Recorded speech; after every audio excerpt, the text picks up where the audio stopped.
하나님의 구원하심을 보라, 그 네 번째 마지막 시간으로 여러분에게 말씀을 드리고자 합니다. 하나님의 구원하심은 우리에게 기쁨의 소식, 복음인 것이죠. 그래서 우리 성도들이 복음으로 산다는 것이 어떤 것일까요? 슬픔에서 기쁨으로 가는 길이라는 그 제목을 통해서 여러분에게 말씀을 전해드리려 합니다. 하나님께서 이스라엘 백성들을 애굽에서 이끌어내셔서 요단을 건너 가나안에 들어가게 하셨습니다. 근데 그 가나안에서는 언제나 전쟁이 끊이지 않는 삶이었죠. 근데 하나님께서 이 아이성 전투에서 보여주셨던 아골 골짜기에서의 그 사건을 통해서 하나님이 그들에게 이 구원하심을 보여주셨습니다. 이 아골 골짜기가 왜 생겼고 이 아골 골짜기가 어떤 성도들에게 의미가 있는 것일까요?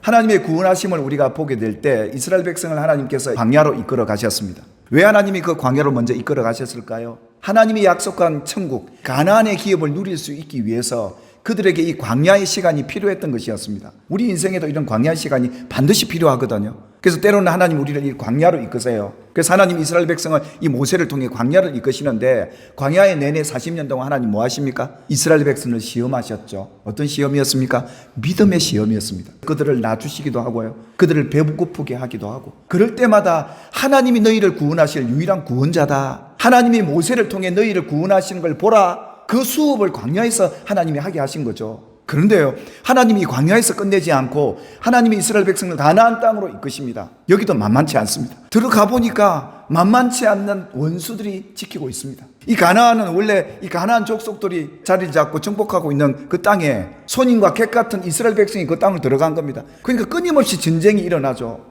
왜 하나님이 그 백성들을 이렇게 전쟁하게 하셨을까요? 하나님이 약속한 가나안 땅, 젖과 꿀이 흐르는 땅, 모든 것에 부족함이 없는 그 가나안 땅에서 완전한 승리, 완전한 구원을 누리는 길이 무언가를 그들에게 가르쳐 주면서 전쟁할 때마다 너희를 구원하실 분은 하나님밖에 안 계신다. 하나님의 구원하심을 바라봐야 그 기업, 그 천국을 누리고 산다 라는 것을 그들에게 가르치기 위한 수업이 가나안 땅에서의 수업이었습니다. 그런데 오늘 여러분, 이 가나안 땅에 들어가서 아이성 전투에서 이스라엘 백성들이 패하게 됩니다. 하나님은 이 아이성 전투를 통해서 그들에게 정말 가르치고 싶었던, 보여주고 싶었던 구원은 이 아골 골짜기였습니다. 이스라엘 백성을 요단강을 건너 큰 여리고성 앞에서 맞닥뜨립니다. 근데 하나님이 이 전쟁을 위해서 모든 전략과 계획을 다 세워서 이 전투에서 승리하게 하지 않습니까? 성에 있는 모든 전리품을 그들이 다 가지게 되고 하나님 앞에 드리는 이런 놀라운 일들이 일어나게 되지요. 그런데 어떻습니까? 하나님 앞에 그 중간에 이 아간의 범죄가 드러나게 되고요. 그래서 아이성 전투가 패했다, 우리 그렇게 알고 생각하고 있는데요, 정말 그런 것으로만 끝나는 사건이었을까요? 하나님이 보여주셨다는 이런 겁니다. 한 사람의 죄로 말미암아 세상에 죄가 들어오고요, 모든 사람이 죄를 짓게 되었던 이 일 말입니다. 그뿐만 아니라 한 사람이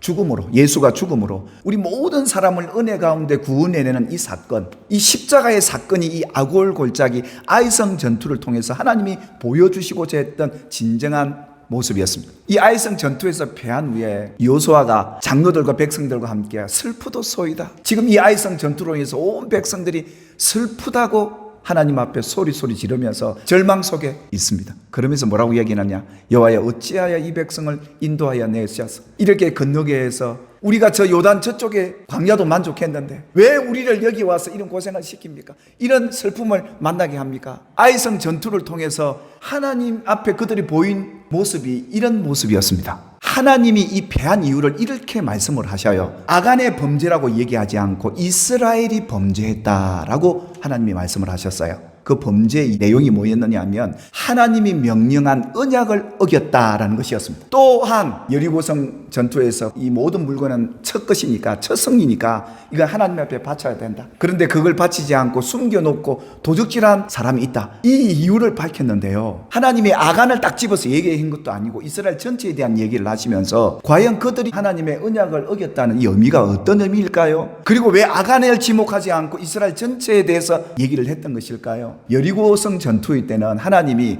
전쟁 전부터 전략을 다 세워줬어요. 이렇게 싸워야 된다. 여리고성을 돌아라. 구체적으로 이 전쟁에 대해서 다 가르쳐 주었어요. 근데 아이성 때는 하나님이 아무 말씀 안 하십니다. 근데 여러분 여기서 유념해서 봐야 될 것은 뭐냐면 이스라엘 백성들이 범죄했다는 그 범죄가 뭐냐는 것을 성경이 이 얘기를 해요. 여러분 이 아이성 전투는 그렇게 많은 인원이 올라가지 않았죠. 몇 명 올라갔습니까? 3,000명 올라갔습니다. 이 가나안 전쟁이 수가 많고 적음의 전쟁의 승패가 달렸던가요? 아니면 이스라엘 백성들 손에 달렸던가요? 하나님의 손에 달린 겁니다. 전쟁은. 내 언약을 어긴 것은, 하나님의 언약은 뭡니까? 내가 너희와 함께 해주겠다. 내가 약속한 땅에 그 축복을 누리게 해주겠다는 약속 아닙니까? 근데 그 약속을 뭐 했다는 겁니까? 못 믿었다는 겁니다. 3,000명 올라가서 그 30명 죽음 앞에 그들의 반응을 보십시오. 하나님이 정말 이 땅을 우리에게 주셨다는 믿음을 가졌더라면, 그 믿음을 가졌다면 어떻게 반응해야 될까요? 하나님, 우리가 왜 이렇게 졌을까요? 하나님 도와주십시오. 이게 믿음의 반응 아니겠습니까? 근데 그들은 전쟁에서 적군이 쳐들어와 30명 죽은 것을 보고 마음이 녹아 두려움에 벌벌 떨고 있더라 이겁니다.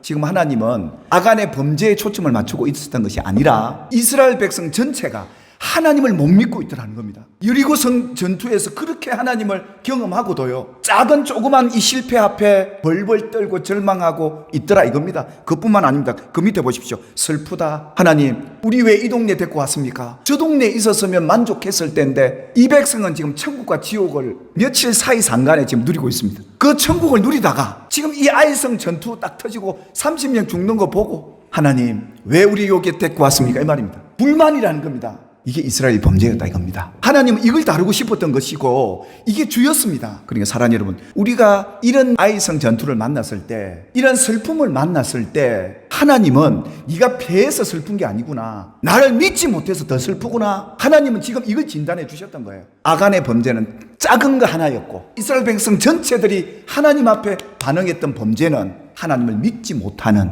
하나님의 언약을 불신하는 그런 죄였다 이겁니다. 그렇다면 이 이스라엘 범죄를 어떻게 했으면 좋을까요? 이 죄를 속해야 되잖아요. 그래야 그들이 승리를 할 수 있고 이 가나안의 하나님의 언약을 성취할 수 있지 않겠습니까? 저주는 3, 4대까지밖에 안 하지만 은혜는 1000대까지 베푸신 하나님께서 어떻게 해결을 하시는가 가만히 보십시오. 너희는, 이스라엘 백성 전체는 내일을 위해서 스스로 거룩하게 해라. 하나님의 전리품을 숨긴 그 아간, 너도 그 물건 다 가지고 와서 하나님 앞에 해라. 이걸 다 해결해야 원수 앞에 서서 다시 전쟁할 수 있다. 거룩해지면 원수가 두렵지 않습니다. 실패가 두렵지 않다는 말이에요. 잠시 내 삶의 불이익이 내게는 슬프지 않다는 겁니다. 그런데요, 하나님이 그렇게 해놓고 뭐라고 얘기하시냐면, 내 앞으로 다 지파별로 나오라. 제비를 뽑아서 숨긴 그 죄인을 내가 잡아내겠다. 재미난 사건을 여기서 보겠는데, 12지파 가운데 제비를 뽑는데 유다 지파가 또 뽑힌 거야. 12명 중에. 이 유다 지파 중에서도 세라 족속이 또 뽑힙니다. 거기에 삽디 가정이 딱 뽑혀요. 그 삽디의 가정의 아들 가운데 아간이 딱 뽑혀 나옵니다. 하나님이 죄인들 골라내려고 이렇게 하시는 걸까요? 저는 이 사건을 보면서 하나님의 그 큰 사랑과 긍휼을 배웁니다. 내가 죽어야 되는데, 나도 죄인인데 아간이 죽는구나, 이거였습니다. 그래서 이스라엘 백성들이 뭐라고 그럽니까? 내 아들아 청하노니 네가 행한 일을 안다. 그러니까 아간이 가슴을 치고 회개하지 않습니까? 그것뿐만 아닙니다. 자 보십시오. 이스라엘 백성들이 전체적으로 다 범죄했는데 아간만 죽어야 됩니까? 다 죽어야 합니다. 그런데 아간만 회개하죠. 하나님께서 뭐라고 얘기하냐면 이스라엘 백성들에게 돌로 치라 합니다.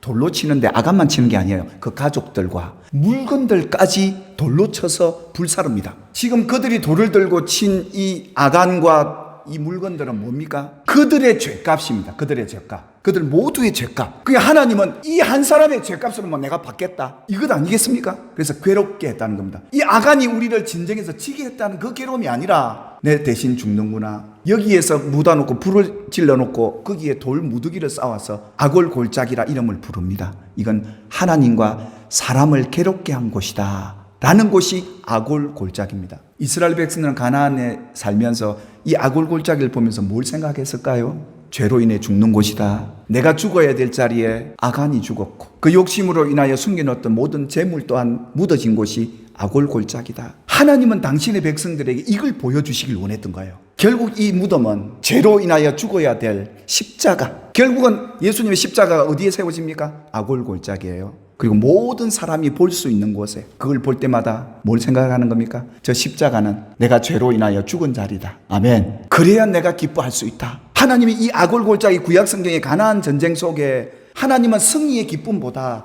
네가 실패하더라도 패하더라도 하나님만을 의지하고 바라보는 아골골짜기를 기억하고 살아라. 실패하더라도 아골골짜기로 소망을 얻고 힘을 얻고 주님의 도우심을 공급받아라. 죄의 실제는 아간을 통해 이걸 본 겁니다. 그리고 죄의 결과가 뭡니까? 저주의 죽음입니다. 그리고 이 아골골짜기는 결국 십자가, 예수님의 그 십자가는 내가 죽어야 될 그 자리에 예수님이 대신 죽어서 예수가 부활함으로 나를 데리고 다시금 생명으로 나온 그곳이 십자가 아닙니까? 우리는 이걸 믿습니다. 여러분, 아골골짜기의 성경에 인용된 구절을 찾아보면 이렇습니다. 하나님이 이 아골골짜기를 백성들의 소유가 되도록 해주셨는데 소떼가 눕는 곳이래요. 여러분, 소떼가 눕는 곳이 얼마나 평안하고 풀도 많고 먹을 것 입을 것 걱정 안 해도 될 그곳이 아골골짜기라는 겁니다. 곧 내가 죽고 예수와 함께 다시 사는 그 자리가 진정한 기쁨의 자리요, 승리의 자리요. 결국 이 가나안 전쟁은 우리의 전쟁이 아니라 하나님의 전쟁이에요. 왜 하나님이 패하게 하시겠습니까? 이 패함을 통해 하나님 더욱더 의지하라고요. 그 기쁨 빼앗기지 말고 살라고 하나님이 이 아골골짜기를 소망의 문으로 삼아주겠다는 겁니다. 너희가 지금 아이성 전투에 패한 이 아골골짜기가 소망의 문이 되어 주어서 더 넓은 가나안의 기업을 누리게 해주겠다. 할렐루야. 내 죄를 거기에 내려놓으면 거기가 소망의 문이 되는 줄 믿으시기를 바라고, 하나님이 천국의 복도 열어주실 것이다. 그래서 아골골짜기를 볼 때마다, 십자가를 볼 때마다 내 죄가 뭔가,